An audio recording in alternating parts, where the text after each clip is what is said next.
e o Eterno ordenou ao homem: Você tem permissão para comer de qualquer árvore do jardim, menos da árvore do conhecimento do bem e do mal. Dessa não poderá comer. No mesmo momento em que comer dessa árvore, você morrerá. Bem-vindos! Hoje vamos olhar com uma lupa para duas linhas de texto que provavelmente moldaram a imaginação ocidental de uma forma incrível. Mais do que muitos livros inteiros, sem dúvida. Exatamente.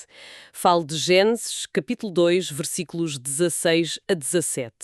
É a famosa história da única regra no Jardim do Éden. Aquela que toda a gente pensa que conhece. Precisamente.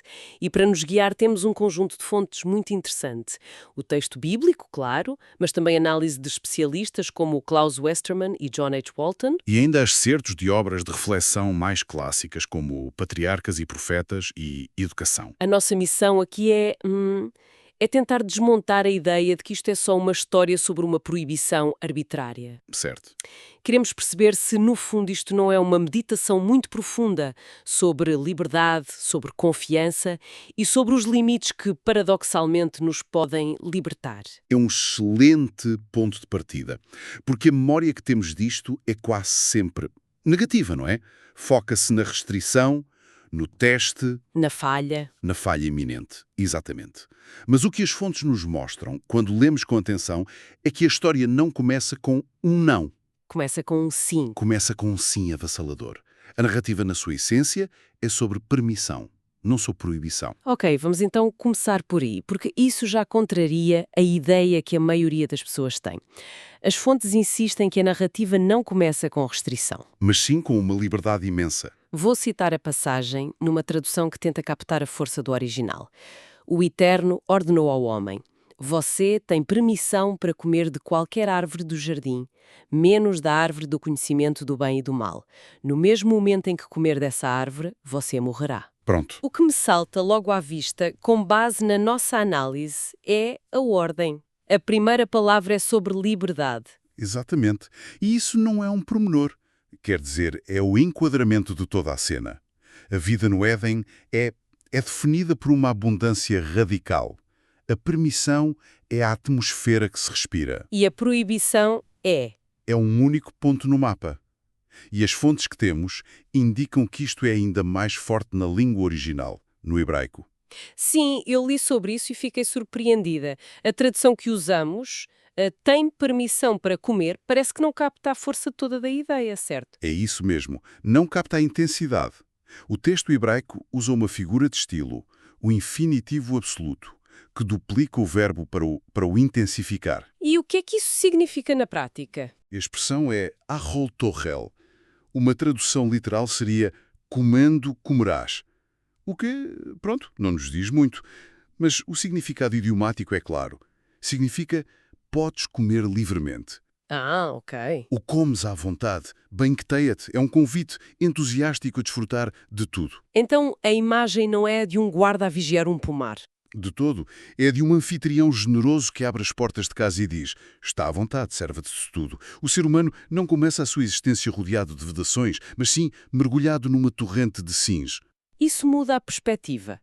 Não é um simples podes comer, é mais um delicia-te, o jardim é teu. Exato. E em contraste com essa liberdade massiva, a proibição é incrivelmente específica. Só uma árvore. Singular, clara e específica. Não há uma lista de regras complicadas ou proibições ambíguas. A clareza é total. E isto diz-nos algo fundamental sobre a estrutura daquela realidade. A liberdade é o padrão. É o tecido da existência. O limite é a exceção pontual, um marcador. E isto é crucial para tudo o que se segue. Isso pinta um quadro muito diferente do que eu tinha em mente, mas leva-me a uma pergunta que parece um paradoxo. Se tudo era tão generoso e aberto, qual era o propósito de colocar um limite, por mais pequeno que fosse? Não é uma contradição. É a pergunta central. E as fontes abordam isso diretamente. É aqui que a análise se torna realmente profunda. A ideia contraintuitiva que emerge é que o limite não existe para anular a liberdade. Mas sim para... Para a tornar real, para lhe dar substância. Uma das nossas fontes, a obra Patriarcas e Profetas, diz algo muito direto. A prova dada ao homem era simples, clara e justa. Dependia inteiramente de sua obediência. A palavra prova aí soa um pouco à armadilha. Sim, mas não deve ser entendida como um teste para fazer alguém tropeçar. É mais um ponto de verificação, de autenticidade de uma relação. Mas um cético podia argumentar que esta escolha é uma armadilha. Colocar a única coisa proibida no meio do jardim, como o texto diz, não é na verdade uma provocação, uma forma de preparar o terreno para a falha? É uma objeção lógica e que as fontes nos ajudam a desmontar. A localização central da árvore não é uma armadilha, é uma garantia de que a escolha é consciente. Ah, ok. Não está escondida num canto onde se poderia tropeçar nela por acidente. Está à vista de todos, exigindo uma decisão deliberada. Sem um limite real e visível, não existe escolha genuína. A liberdade sem uma alternativa. Exato. Sem a possibilidade de uma alternativa, é só um conceito abstrato. Quase uma ilusão. Se só podemos fazer uma coisa, não somos livres. Estamos só a seguir um programa. É fascinante porque a nossa cultura tende a ver qualquer limite como uma ofensa à liberdade. Sem dúvida.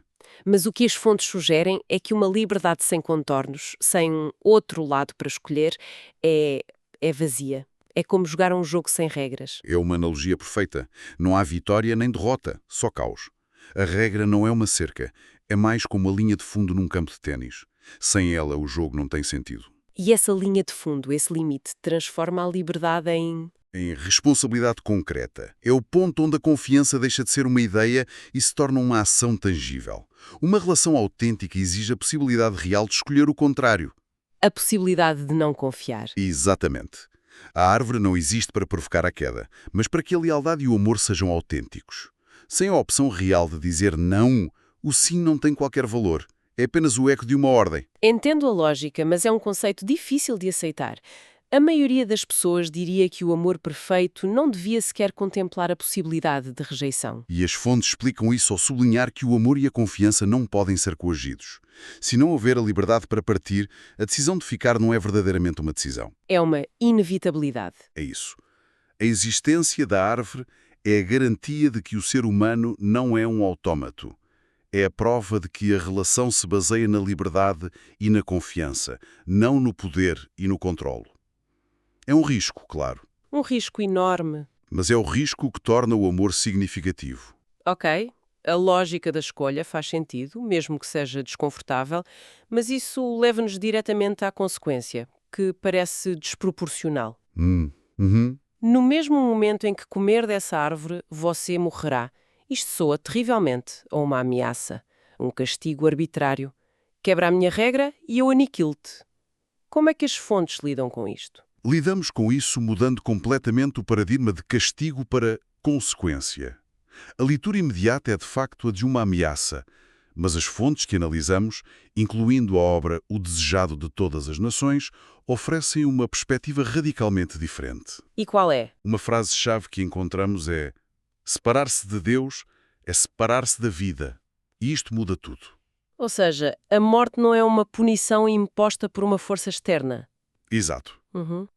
Mas o resultado intrínseco e inevitável da própria ação. Precisamente. É menos como um juiz a dar uma sentença e mais como um manual de instruções a dizer não mergulhe este aparelho em água porque ele vai deixar de funcionar. É precisamente essa a lógica. A advertência funciona como a descrição de uma fidelidade relacional. A vida no Éden é apresentada como existindo numa conexão direta e contínua com a fonte da vida. Uma vida que depende dessa comunhão. Sim, e comer daquela árvore específica não é só quebrar uma regra.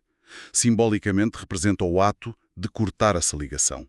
É uma declaração de independência, uma tentativa de se tornar a sua própria fonte de vida e moralidade. Portanto, a morte descrita aqui não é primariamente uma paragem biológica. Não, de todo. Em primeiro lugar, é uma morte relacional. É a quebra da comunhão, o início da desintegração da vida plena que existia naquela relação de confiança. E a morte biológica vem depois. A morte biológica é vista nesta linha de pensamento como a consequência final e inevitável dessa separação original. É como uma planta que é desenraizada do solo. Ok, faz sentido. A morte não é um castigo que o jardineiro zangado aplica. É o que acontece naturalmente à planta quando ela perde a ligação com o que a nutre. A advertência, vista assim, não é uma ameaça. É um ato de cuidado. É um aviso honesto sobre a natureza da realidade. Isto leva-nos à parte talvez mais filosófica disto tudo. O nome da árvore. Sim. A árvore do conhecimento do bem e do mal. O conhecimento, bem, é algo que a nossa sociedade valoriza acima de quase tudo. Parece bom. Porque é que o acesso a este conhecimento seria o problema? Essa é a pergunta de 1 milhão de euros, não é? E a resposta que as fontes nos dão é que o problema não reside no conhecimento em si. Mas na forma como é procurado. Exatamente. Na forma e no propósito por trás da busca.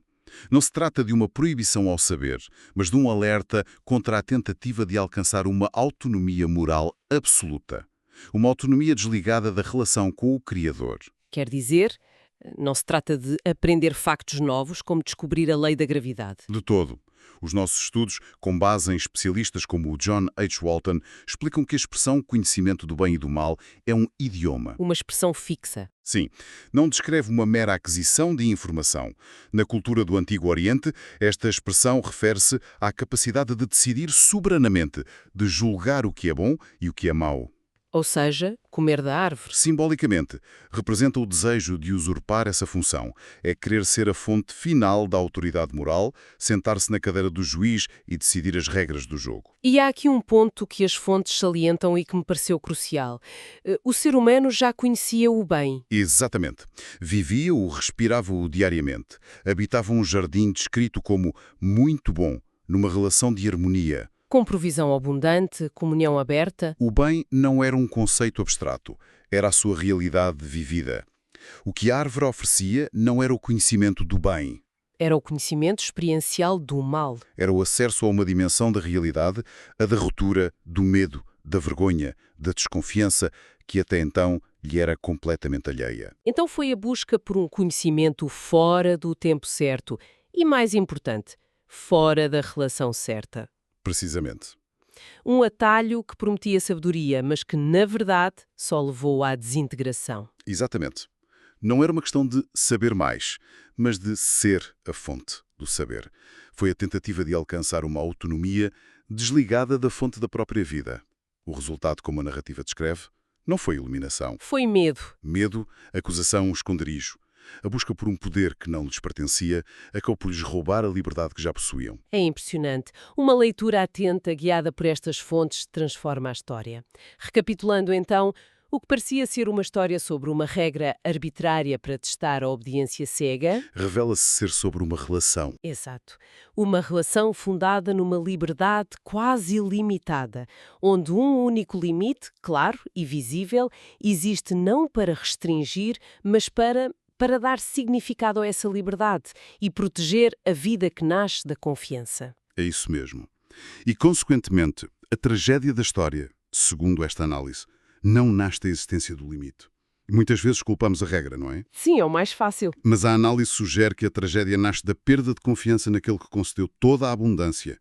É a semente da suspeita de que quem deu quase tudo está, na verdade, a retirar algo essencial. A reter algo para nos diminuir. Exato. É a desconfiança que envenena a liberdade e a transforma em transgressão. A desconfiança envenena a liberdade. É uma frase poderosa. E talvez valha a pena acrescentar uma nota final sobre a relevância deste padrão para lá da teologia. Força. A ideia de que a verdadeira liberdade, a criatividade e o crescimento florescem dentro de limites saudáveis, limites baseados na confiança, é um princípio que vemos em todo o lado. Por exemplo, Vemo-lo na educação de uma criança, que precisa de estrutura para se sentir segura. Vemo-lo nas relações pessoais, onde a confiança mútua define os limites que protegem a intimidade. até na arte. Até na arte, claro. As limitações de uma forma como um soneto podem inspirar uma criatividade imensa. Limites claros e confiáveis não são inimigos da liberdade. São, muitas vezes, a sua estrutura de suporte. É uma perspectiva que nos dá muito que pensar sobre o nosso dia-a-dia. E, para terminar, deixo um pensamento para reflexão que emerge de toda esta conversa. As fontes que analisamos enquadram esta história primordial numa escolha fundamental. Por um lado, confiar na provisão. Por outro, procurar uma autonomia total. Uma autonomia autodefinida e desenraizada. Exato. E isto levanta uma questão que podemos levar connosco. Em que ponto é que a nossa busca incessante por uma autonomia absoluta se torna ela própria a maior das limitações?